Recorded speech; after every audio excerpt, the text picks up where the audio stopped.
Education decay Assam চেনেললৈ সকলোকে স্বাগতম জনাইছোঁ। যিহেতু আমাৰ বৰ্তমান আহিবলগীয়া দিনত অসমৰ শৈক্ষিক ব্যৱস্থাটো এক বৃহৎ পৰিৱৰ্তন হ'বলৈ গৈ আছে। শিক্ষকৰ ট্ৰেন্সফাৰৰ লগত ৰিলেটেড, লগতে শিক্ষকৰ পোষ্টৰ লগত ৰিলেটেড, আমাৰ বিদ্যালয়ৰ লগত ৰিলেটেড গোটেইখিনি।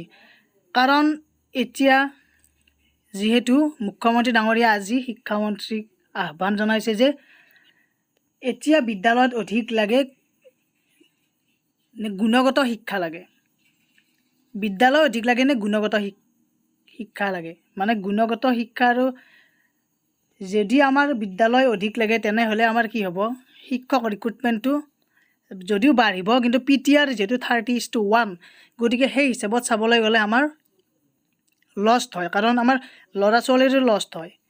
যদি ক্লাছ ৱাইজ টিচাৰ থাকে তেনেহ'লে বহুতখিনি ফলপ্ৰসূ হ'ব। কাৰণ বৰ্তমান এতিয়া তাৰে ওপৰত গুৰুত্ব দিব। কাৰণ এইখিনি কথা আমি সকলোৱে কৈ আহিছিলোঁ যে ক্লাছ ৱাইজ টিচাৰ লাগে আমাক। এতিয়া বিদ্যালয়ৰ সংখ্যাটো কমিব কিন্তু শিক্ষকৰ সংখ্যাটো বাঢ়িব, আৰু ক্লাছ ৱাইজ টিচাৰ হ'লে অলৰেডি আমাক শিক্ষক বেছিকৈ লাগিব। আৰু প্ৰতিখন পঞ্চায়তত যিহেতু 6খনকৈ বিদ্যালয় আছে, কিন্তু বিদ্যালয়ত শিক্ষক আছে 2জনকৈ। 2জন শিক্ষকৰ বহুত প্ৰব্লেম হৈ যায়। এটা মানে 5টা শ্ৰেণীৰ ক্লাছ, এটা এলিমেণ্টাৰীৰ ক্ষেত্ৰত কৈছোঁ মই। এতিয়া আমাৰ শিক্ষকৰ ব্যৱস্থা কৰিব, এতিয়া মানে শিক্ষকৰ ৰিক্ৰুটমেণ্ট আকৌ আহিব। গতিকে যিসকলে DLED BEd কৰিম বুলি ভাবিছে তেওঁলোকে যাতে DLED BEdৰ প্ৰতি গুৰুত্ব দিয়ে।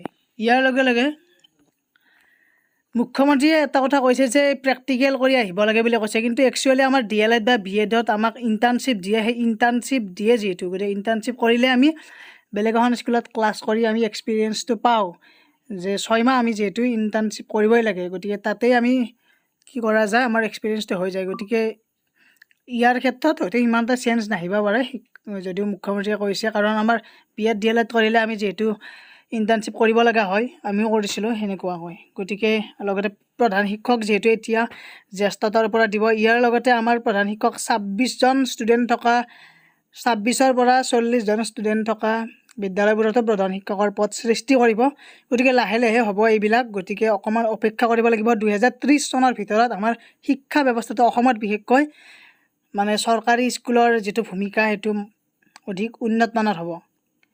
গতিকে ভিডিঅ'টো এইখিনি আছিল। কিছুমান বহুত ইম্পৰ্টেণ্ট কথা উল্লেখ কৰিছে, আপোনালোকে বহুতেই পাইছেই চাগে। গতিকে এইখিনিয়ে, সকলোৱে ছাবস্ক্ৰাইব কৰি ৰাখক চেনেলটো। কিবা আপডেট আহিলে আকৌ জনাই